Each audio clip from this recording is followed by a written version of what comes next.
Hello, my Aspen University classmates. I'm Jennifer Cooper, and I'm super excited to do this assignment so that I can see where all of you fall on these ideas and to put a face to your name. So with that, I'm going to go ahead and get started with this assignment.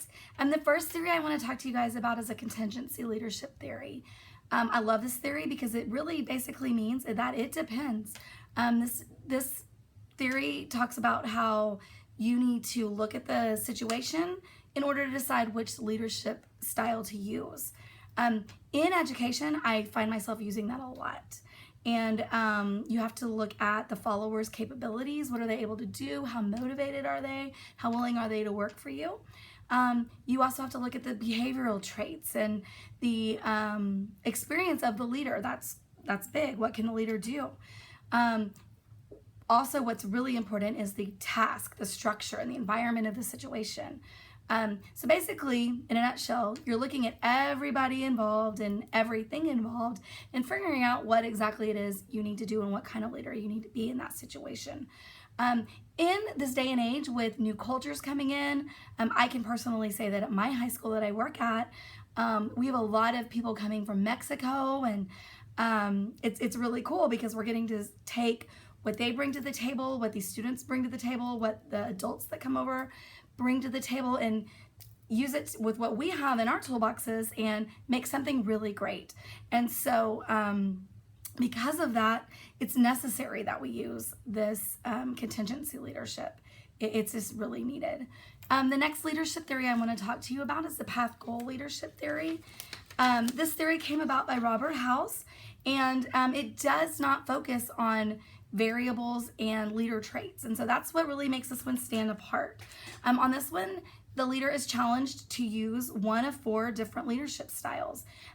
These 4 styles are a directive style, a supportive style, a participative style, and an achievement-oriented style. And this is used to maximize the performance and job satisfaction of the people in the organization.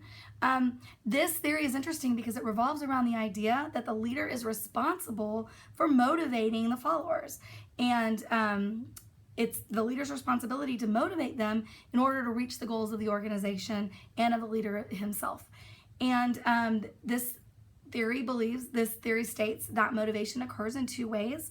That the first way is that the leader is responsible for clarifying a path that leads to a reward. And the second way is that the leader is supposed to increase the awards, and that they're to be based off of what the followers value and what they desire. And so that is solely on the leader's shoulders. While I appreciate this theory, I am left to wonder what happens when those carrots aren't being dangled anymore. What happens if people aren't intrinsically motivated? Then what? What happens when there's no longer a pathway to a reward, or there's just simply not a reward at all? And so this leadership theory, while I think it may work for some, it definitely would not work in a school. It could work for a little bit, but it may just be a temporary fix to something that may need a little bit of a bigger solution to it. Okay, the next theory that I want to talk about is the continuum theory.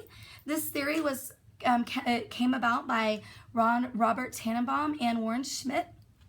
And this theory is on a constant continuum of going from boss-centered to subordinate-centered leadership. And what we look at when we look at this theory is that you have to look at the boss's personality and their behavioral preferred leadership style. You look at it's based on experience, it's based on what their expectations are, what are the boss's values, and do they have confidence in those that they're leading? That's critical. It's also, when you're looking at this continuum theory, you're looking at the subordinates. That's also based on the personality of those following, and also what are they willing to do? How eager are they to follow, and how able are they to follow? And bottom line with this one, the more freedom that the boss gives is contingent upon the more willing and able the followers are. Okay, and then also when you're looking at the continuum theory, It's important that you look at the situation. You have to look at the organization's size, their structure, their climate, their goals. What resources do they have available to them? Do they have technology? Do they have a large budget? There's just so many factors that you have to look at in order to make this one a viable option. And, most importantly, I think with this style, it's important to realize that there is a time for everything. And so sometimes this style, this style says it's okay that there's a time for the boss to say, okay, listen, I'm going to make an autocratic, I'm going to pull out an autocratic leadership style and make a decision because it has to be made. And so, this one's a back and forth between the boss and the followers. And so it kind of goes back and forth. This one I do find myself using a lot at work. Sometimes I just have to get in there and make a decision if there's an emergency, and sometimes I'm able to just get people involved, get teachers involved, and help develop a team that really comes together and makes decisions together. I really love doing that. I think that's great. The last leadership style we're going to talk about is the leadership substitute theory. And when I read this and started researching this, it reminded me of somebody's post. And I can't pinpoint who posted this in this class, but there was one of you that posted about, I really like to play in my own sandbox. And I think that this style lends itself to that. And this style is basically saying that there's a substitute for a leader, that there's a spatial gap between the leadership and the person doing the job. And so the person doing the job is required to step in and fill in that gap and lead in that manner. And so this one's largely dependent on the characteristic of the follower, which really that follower kind of becomes a leader in of himself. You have to look at that person. Are they able? Do they have the experience? Are they intrinsically motivated? Are they able to just get in and get something done? It also takes a look at the characteristics of the organization.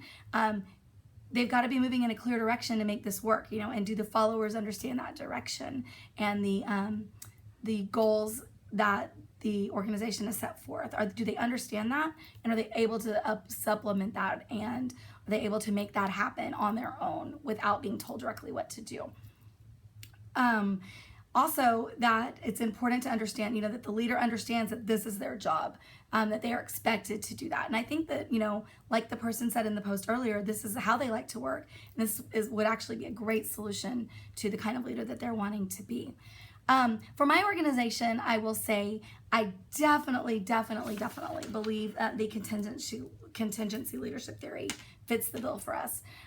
We are dealing with so many different types of people. We're dealing with different students, different teachers, stakeholders, the community, superintendents, the Texas Education Association. And so it's super important that we are able to be the kind of leader we need to be for different types of people. And that's going to require different leadership styles and using the different leadership theories. There's definitely a place for every one of these theories in my organization. So that leads me to believe that the contingency one is right for us. We're moving into the new leadership coming up for the next school year, and I'm going to be asked to take on a different role, and I'm going to be asked to do some things different. And there is no one size fits all for that.